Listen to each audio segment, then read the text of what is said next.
Pola voz, hoxe está con nós aquí na redacción de Atlántico Xacobe Martínez. Moi boa, Xacobe. Hola, que tal? Bueno, Xacobe é un membro do selo Coida dos Teus, un selo de música, un selo independente de música aquí de Vigo, centrado na música hardcore, non? Que, vedes de editar ahora un disco que é un recopilatorio de bandas, non? Desta escena. Entón, chamase Cariza Hardcore, volume 1. Quería comezar para preguntarche, como surdiu a idea, non? De editar un recopilatorio, reunir a toda esta xente para que das forma a este disco. Nos levamos moitos anos tocando en bandas, desde o 99, xuraría, e sempre houve esa cousa de que fosen en galego, ¿no? De esa normalización dentro do hardcore, de que as bandas aquí cantasen en galego. E houve como unha falta de relevo xeneracional. Cando eu estuve vivindo en Berlín 10 anos, entonces, en ese proceso do que eu estuve en fora, chegou ese relevo. E de repente, cando eu estaba a piques de volver, os 2 últimos anos do que estaba vivindo fora, vin bandas cantando en galego, facendo hardcore, en plan, que era como o que nos era a semente que nos estábamos intentando plantar e que non daba surdido, e que só éramos nós os que estábamos tirando un pouco diso, dentro do hardcore máis clásico, non? Porque dentro do hardcore punk sin que había moito, ou cosas de metal, había xente cantando en galego, pero do hardcore máis clásico non. E, claro, foi unha maravilla volver de Alemania e atoparme con que esa semente sí que sembrara e fabera un fruto. Entón, foi como unha celebración dese momento. Foi como, vamos a aproveitar, hai todas estas bandas, podemos empregar cancións das bandas antiguas, podemos pedir esas bandas novas que fagan cancións novas. Entón, a idea era que fosen todo cancións que non estivesen editadas antes, incluso nas bandas antigas, que fosen cousas que fosen máis ou menos inéditas. O sea, que vedes que esta escena, non, da música hardcore ahora mesmo en Galicia está vindo un bon momento? Un momento, de volver a coller algo de forza, como vedes? Creo que hai como un resurdimento aí, como que sí que está un bon momento, non está como estaba aí 20, 25 anos, de afluencia de xente, de volume de cousas sucedendo. Sí que é certo que Vigo xa non é o sitio para as xiras pasar como era antes. Antes estábamos montando moitas bandas a nivel independente, pero moitísimas bandas e con 100, 150, 200 persoas vindo, pois, mínimo 1 a 2 veces ao mes. E agora eso non sucede, pero sí que está moito mellor do que estaba hai 10, 15 anos. Entón, estamos como recompoñéndonos.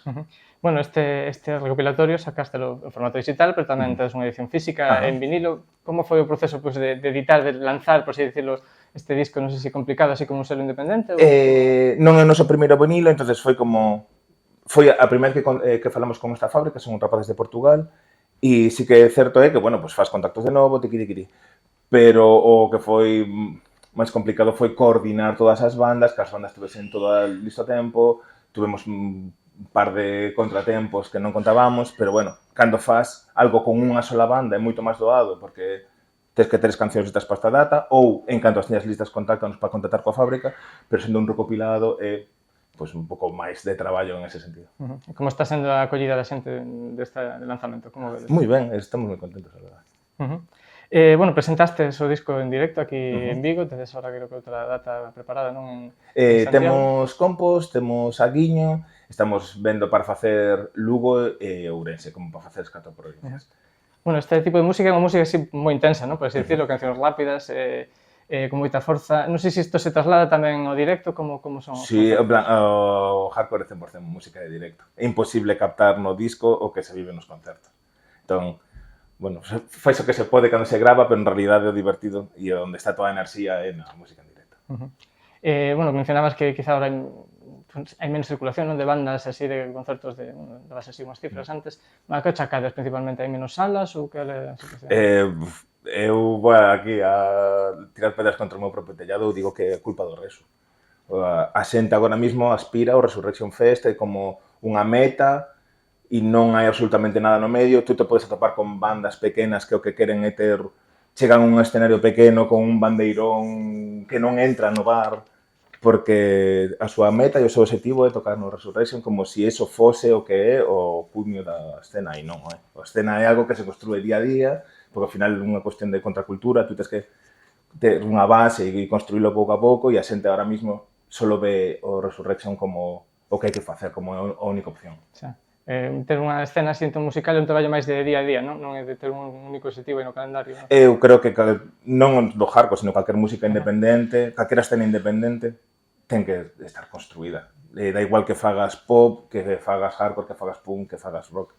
Si tú queres facer música de maneira independente e facer tú todo, e non, un pouco do yourself, e ser quen ten control das cousas, é traballo, tens que estar aí día a día, tamén porque hai menos xente que vai como público, entonces hai como un investimento de cartos, de tempo, de enerxía.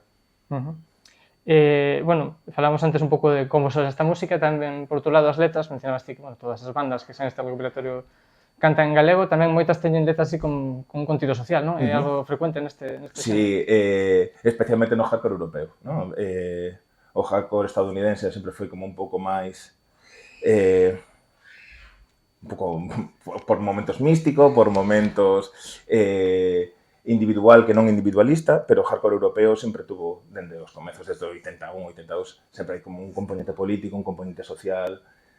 Hai unha frase que me gusta moito que é que o punk falaba de problemas e o hardcore fala de solucións. Bueno, este lanzamento aparece etiquetado como volume 1, non sei se estás pensando xa en facer outras edicións ou deixades aí a porta. Sí, porque houve un momento que fixo clic, que foi cando vimos a calidade de sonido e de intención das bandas, do que iba chegando, foi como, isto temos que facelo, en plan, cada 2, 3 anos. Mentres a escena teña este momento de que hai bandas cantando en galego que siguen activas, siguen facendo cousas, temos que intentar ser unha plataforma para que isto siga, para darle máis visibilidade. Claro, esa idea é dar un pouco, facer estes lanzamentos de difusión do que se está facendo nestes momentos. Ainda que eles non necesitan a nosa axuda. Isto é, xa digo, como unha celebración, pero bueno, todo o que podemos facer, facémoslo. O proceso de reunir a todas estas bandas, como foi? Non sei se xa tiñes contactos con todas elas, os coñecías ou algunhas escoitaste? Houve algunha que quedou fora, pero como xa digo, porque eu estuve en 10 anos fora e estuve un pouco coordinando coas bandas, e algunha que quedou fora por total descoñecemento que se les contactará para as seguintes. Pero simplemente foi, pois que tiñamos nós máis contacto, as bandas pasadas, algunha na que eu tocaba, ou amigos, entón é moito máis doado, vale, fulanito tocaba en tal banda, oye, tedes algunha canción que non editastes? Pois xusto temos unha, vale. É moito máis doado coas que coñecemos, e a raíz de que se editou, pois houve xente, pois os meus amigos teñen unha banda que fan hardcore en galego, entón aí como, bueno, tamén estuvo moi ben para agora saber que outras bandas podemos contactar para montar concertos en Vigo e como, bueno, non só a raíz do compila, saben como ábrense unhas oportunidades novas. O sea que trouxe novas ideas, non? Igual damos para máis lanzamentos a partir deste proxecto. Bueno, pois, Xacobe, moitas grazas por contarnos, bueno, como se ido adiante esta idea, este disco. Nada, tedes estas datas ahora anunciadas para a xente que quera ver estas cancións en directo, terá esta oportunidade, primeiro en Santiago, non? E despois nestas... Sí, o 9 de setembro vai ser en Compostela, o 24 de outubro en Aguiño, e logo están por confirmar. Moi ben, pois moitas gracias. A vos.